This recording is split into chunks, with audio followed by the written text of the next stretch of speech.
This section is all about creating our tip calculator.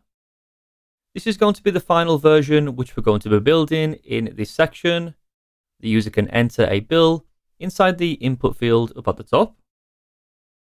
And then just below we can add the tip percentage which we want to add to this bill. So for example, let's go for 20%, and all of the rest of the values are updated dynamically. Just below we have the tip value, and this is also added to the total bill to give us the total to pay. Below this, we also have a separate section which is going to allow the user to split the bill between multiple people. At the moment, we only have this as one person, so all the values are the same. If we up this to be divided between two people, the values are halved, and we see exactly how much each user needs to pay. This first video is going to be focused on creating the user interface by using HTML.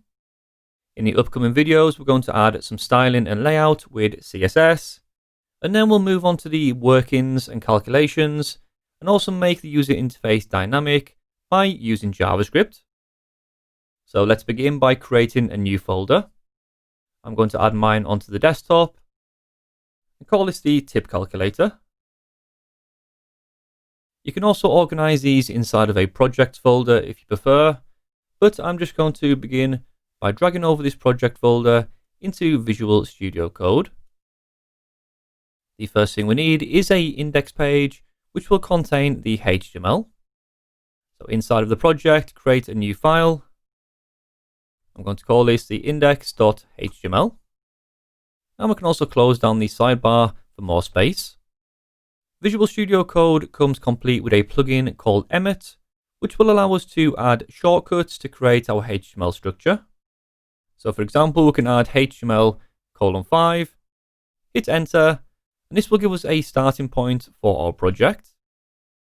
It simply includes all of the metadata, which we'll commonly add, such as the viewport meta tag, and also the character set which we're using. The title up at the top, I'm going to call mine Quick Tip. And then we can get to work by creating our content inside of the body section. We can wrap all of this tip calculator inside of the main tags, followed by a level 1 heading, which is going to be the title of our project. Save this file. And now if we right click, copy the path, paste this in the browser, this is now the link to our project. You can also go into the project folder and double click on the index.html, which will also open this up in the default browser. What we're going to do next is go through all of the available sections from top to bottom. So we're going to create this white section up at the top, which is going to be for the user input, such as the bill and the tip amount. We'll add certain divs, which are going to wrap all of these elements. And then we'll add our second section down at the bottom. Below the level 1 heading, we can add our first section. Inside of here, we'll add our first div, which is for our first section, which includes the label of bill and also the number input. Let's include this now. We have our div. This will have a label called bill. Our input. Now, since this is going to be a number input, we can give this the type of number. We can also add the placeholder attribute, which is going to be the text of your bill. This will be the value which is displayed inside of the input if no number has been added, followed by a unique ID, which is going to be your bill. This will allow us to target this input with JavaScript, so we can grab the value which the user has entered.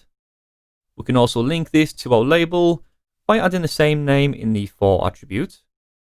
This will mean if we save this and go over to the browser, that each time we click on the label, this will also activate our number input.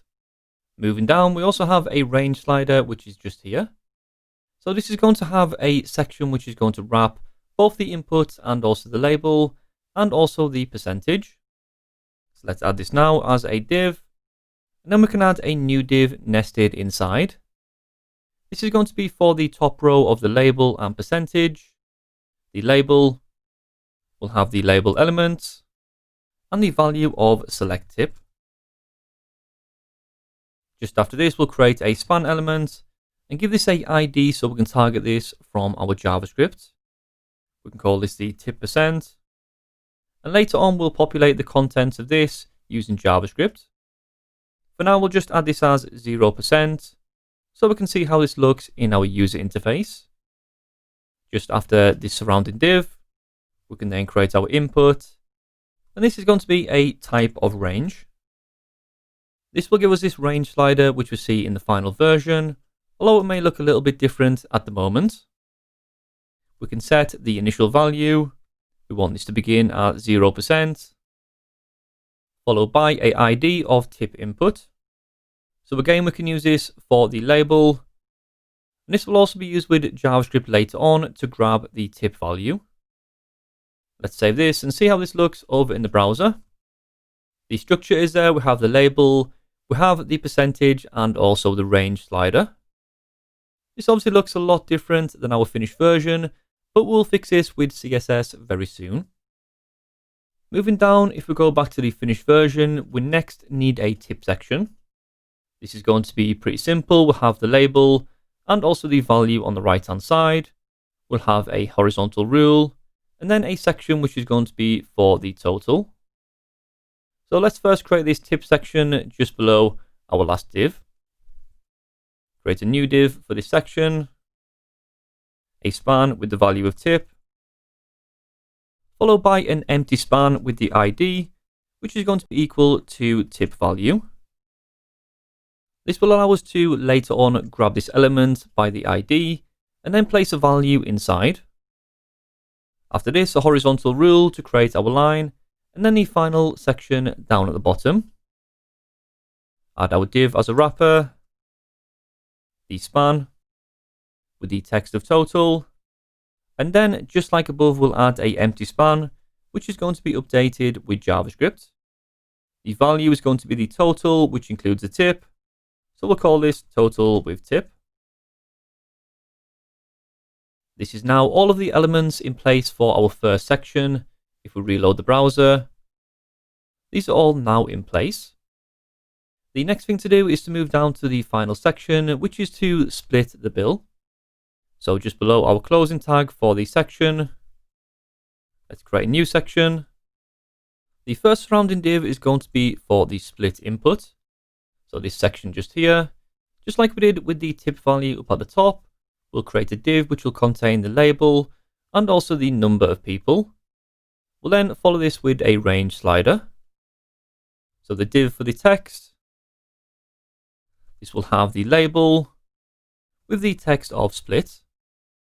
Next to this, we'll add an inline span with the ID of split value.